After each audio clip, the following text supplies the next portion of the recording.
Hey guys, Zach here, and welcome to my review of Godzilla King of the Monsters. Now, I do have a few things I want to say before I get into this video. First of all, this is going to be like most of my other movie reviews where there's not going to be a lot in the background. So, this is going to be more of a podcast video, so if you're just doing work or, just like doing something else, and this is something to just play in the background, so yeah, there's not really going to be anything crazy going on in the video, it's just going to be me talking, so yeah, it's better that you just listen to it while you do stuff instead of just, or whatever works, but yeah. Another thing I want to say, this is something I should have said for my previous movie reviews, but this is my opinion on the movie. There might be some people who will disagree with me on this, which is totally fine, but this is my opinion, and if you disagree with me, then, that's fine. But, just take what I'm saying with a pinch of salt, or if you want to, comment your thoughts on the movie about, like, how, what you thought of it, then, that works, or, if you have, different thoughts than me, then, that's totally fine. Just, don't get too, I don't want to say too offended, but, don't freak out if there was a point I made, and, oh, I disagree with them, so I'm going to harass them because I disagree with it, because that's not really what you want to do. So, yeah, anyway, yeah, so the first half of this video is going to be spoiler-free, so if you have not seen the movie yet, then, yeah, if you just want to know my brief thoughts on it without going into too much detail, then, well, this first part of this video is going to be for you, but if you, haven't seen the movie yet, I will talk about spoiler stuff near, after I'm done with all of my non-spoiler points, so, yeah, be mindful of that. So, anyway, yeah, Godzilla King of the Monsters, what did I think? In my opinion, I think that Godzilla King of the Monsters is the best American Godzilla movie ever made, so far. The '98 movie wasn't bad. It's a good movie, it's just not a good Godzilla movie. If you just think of it as like a spin-off movie where it's just Zilla and the Americans thought it was Godzilla, then, I still feel like it's a good movie. But if you do look at it as a serious Godzilla movie, then, yeah, no, it's not great in that, point of view. But, yeah, no, so I actually kind of like the '98 Matthew Broderick movie. Godzilla 2014 was a little disappointing. Very boring, I'll say. There are a lot of scenes where they build up to Godzilla, and then right when Godzilla is there, and, the scenes of, there was a scene, the airport scene. It was a great setup to the fight, Muto was trashing everything, and then you just see a giant foot come down. And then the camera slowly pans up, and it's Godzilla, and they build up this big fight, and then they just cut away. And they do that a lot. So, the thing with that movie, for me, my problem with it isn't that they show Godzilla less, because I'm totally fine with that. It's just that they tease Godzilla. That and the human characters in that movie were really boring, with the exception of Walter White's character, but he dies very early on, so you're kind of stuck with his kid, which is very boring. So, yeah. This movie has a lot more excitement, and the characters here are more likable. So, yeah, there's a lot more excitement. The characters here are very good. Honestly, there are only 4 characters that I really like. Everyone else is just okay. I'm not a big fan of the computer guy, but, yeah. Yeah, the characters are better than 2014, and there's a lot more excitement in this movie than 2014. So, yeah, I like that a lot. So, those are my non-spoiler points. Now I'm going to get into the spoiler section of this review. So, if you have not seen the movie yet and you want to and you don't want to get spoiled, then here's your warning. Click off now because these are some spoilers right here. So, yeah. Anyway, the characters, as I briefly mentioned before, they were good. I liked Maddie's character. She was alright. Emma was alright. And the dad character, I forgot his name, but again, he was alright. Actually, my favorite character in this movie was Serizawa because there was a scene involving him with Godzilla, but we'll talk about that when we do talk about Godzilla later on, but yeah. Everyone else, though, was okay. They weren't bad, but they weren't great. They were just okay. And as I mentioned before, I really was not a big fan of the computer guy, or whoever he was. Yeah, I wasn't really the biggest fan, but yeah, no, the characters were good. Not great, but good. there were some Easter eggs in this movie that were actually pretty cool. There's one involving the soundtrack, but we'll get to the soundtrack when we get there. But whether like the bunker where they're trying to keep an eye on for Godzilla, that's called Bunker 54, which is an obvious nod to when the very first Godzilla movie came out, which was in 1954. King Ghidorah's codename in this movie is Monster Zero, which is a nod to Godzilla vs. Monster Zero, or Godzilla vs. the Astro Monster, or just Monster Zero. The Mothra theme plays a lot, and I'll save this. I know I just said this. I'll save the soundtrack for later on. But yeah, no, there are some Easter eggs in this movie that are pretty cool. The Oxygen Destroyer makes it in this movie. It's not really the same as it was in Gojira, but it's still very like it's cool that it's there. So yeah. The monsters in this movie. The monsters in this movie were great. There was Godzilla, where it was similar to 2014, where he didn't show up a lot, but that was okay because the monster scenes in this movie that aren't Godzilla are great. But yeah, and they don't tease Godzilla in this movie like in 2014. There's a scene with Godzilla, and they show him fighting Ghidorah, which is cool, and they don't constantly cut away, or they cut away like briefly. But then they just get right back to it. It's not like we're 2014 where the monsters would start fighting, but then immediately just follow the humans for a very long period of time. But yeah, no, the monster scenes in this movie were great, and Godzilla, even though he wasn't in it a lot, it was still fine because they didn't tease him. So it felt like he was in the movie more. So yeah. Mothra, I really like what they did to Mothra in this movie. Mothra, I feel like, was my favorite part of the... Or, not my favorite part. There are things that I liked more, but I'd say that Mothra was my third favorite monster in this movie. In case you're curious, my second is King Ghidorah, and my first is Godzilla. But we'll talk about King Ghidorah later. But, yeah, no, Mothra, like, before, like, she was strong. She, fought, like, other monsters. But it wasn't to the point like this where now she's a hybrid. But, like, this isn't, like, canon or anything like that. But she's sort of like a hybrid between a butterfly and a praying mantis. And wasp, because she has a stinger in this movie, which, again, is really cool. And it's a really interesting take on Mothra, and I really like what they did. Rodan. Rodan I really liked as well. Rodan was honestly great too. He has more of a fiery element to him. I don't get what, he was resting in a volcano, which I get that, but a little part of me doesn't really understand why they decided to go with that. But it still fits him, and I like that a lot. The scene where he does come out of the volcano and destroys the village and starts chasing the jets and, eventually fights King Ghidorah, I thought that scene was great. And a lot of the monster scenes, as I said before, was just, they're great. They're way better than what they were in Godzilla 2014. These were great. But yeah, no, Rodan was great. King Ghidorah.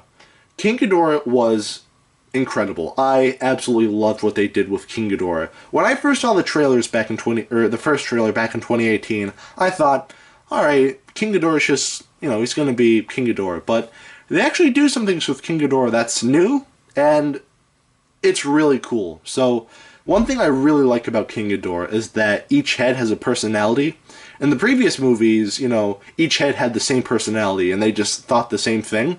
But here, each head has a personality. There's the middle head that basically calls the shots. There's the left head that's distracted by a lot of things. And then there's the other head that's kind of like the second in command.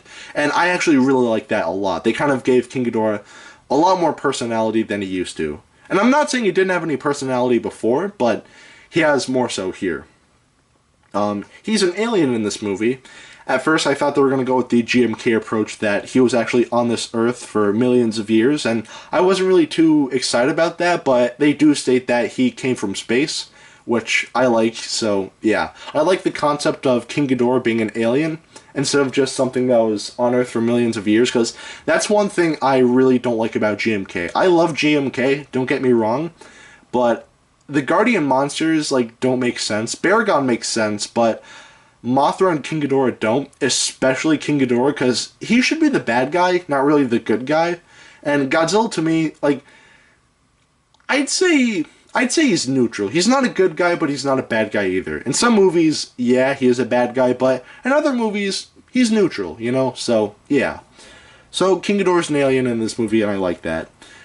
And I guess the thing I love most about King Ghidorah is that he's so scary in this movie, and he's so badass. Like, when you look at him, like the scene where he's chasing Emma when she's driving away with the orca, um he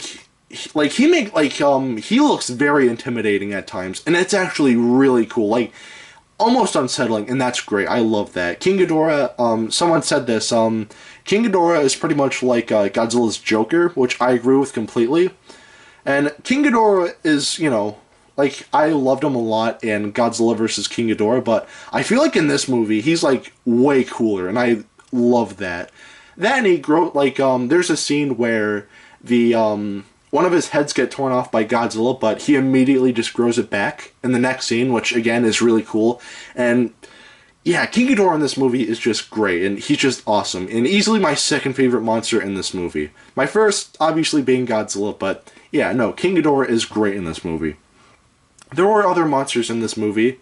There was a giant spider who, at first I thought was Kumonga, but then, the website probably says otherwise, because I don't know the exact names of these monsters, I'm just going by their description, but yeah, there's a giant spider, there's a more, like, stonish looking Muto, there's, like, that thing that was in the mountains that everyone thought was Anguirus or Baragon, and then, there was, a giant mammoth who I liked out of, the four of them. The four of them that, like, showed up near, not, like, the main monsters, like King Ghidorah and whatnot, but, like, the ones that, like, appeared later on in the movie.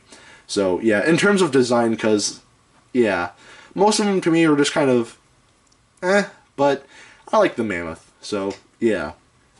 But, yeah, no, they were great. The orca is something I should talk about briefly, and something that I should have talked about before. There's a device in this movie that you can communicate with the monsters in this movie with not echolocation, but something similar to that, which is very similar to whales.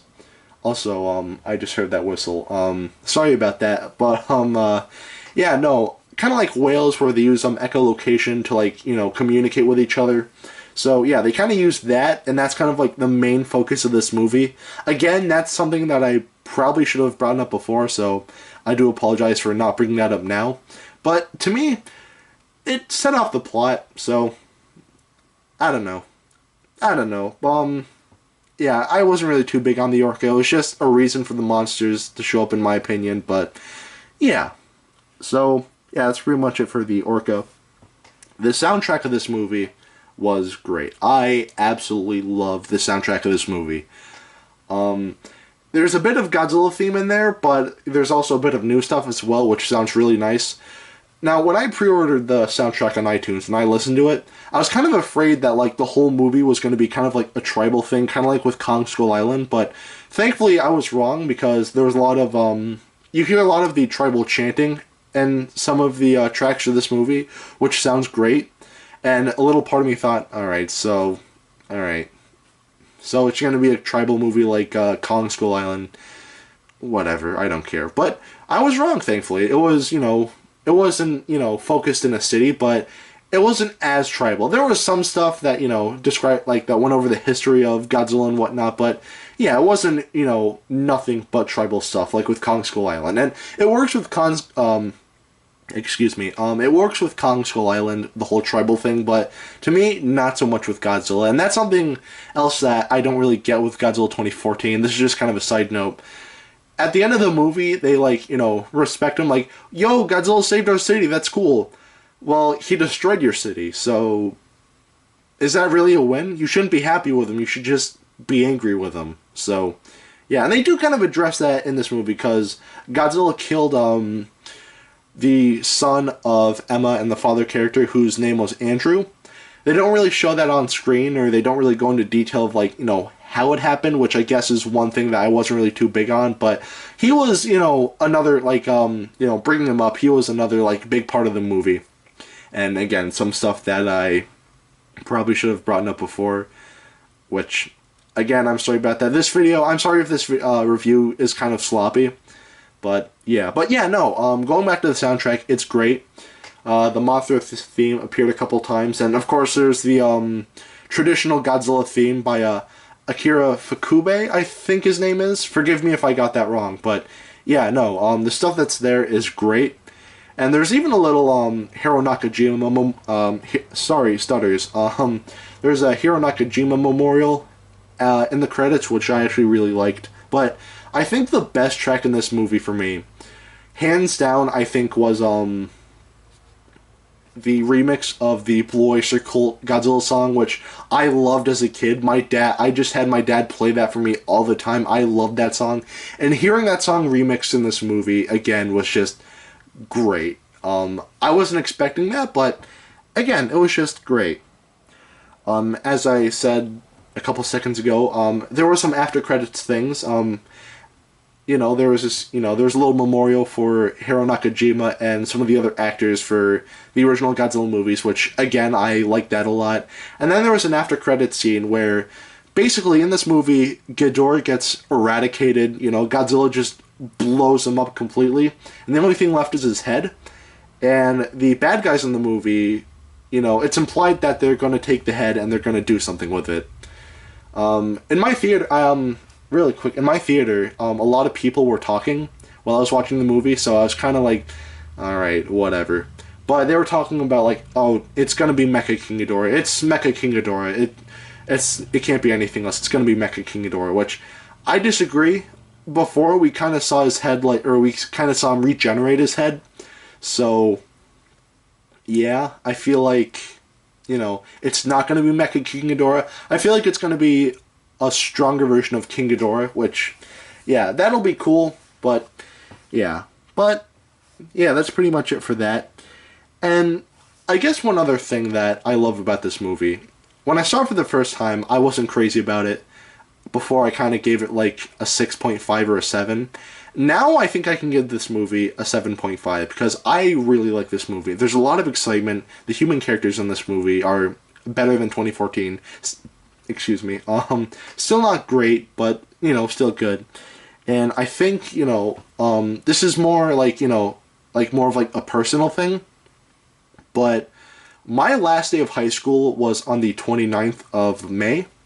And in case you don't know, that was pretty much 2 days before Godzilla King of the Monsters hit theaters. So I feel like this, I thought that was a cool way to end my last day of, day of high school with, like, a new Godzilla movie. So it's kind of like, you know what? Great job in high school. Great job making it through everything. Good luck in college. So, yeah. I guess that's more of a personal thing for me, and I kind of like that. I kind of like that a lot. So, yeah. Now, in this movie, they were setting up Godzilla vs. Kong, which is going to be next year's movie.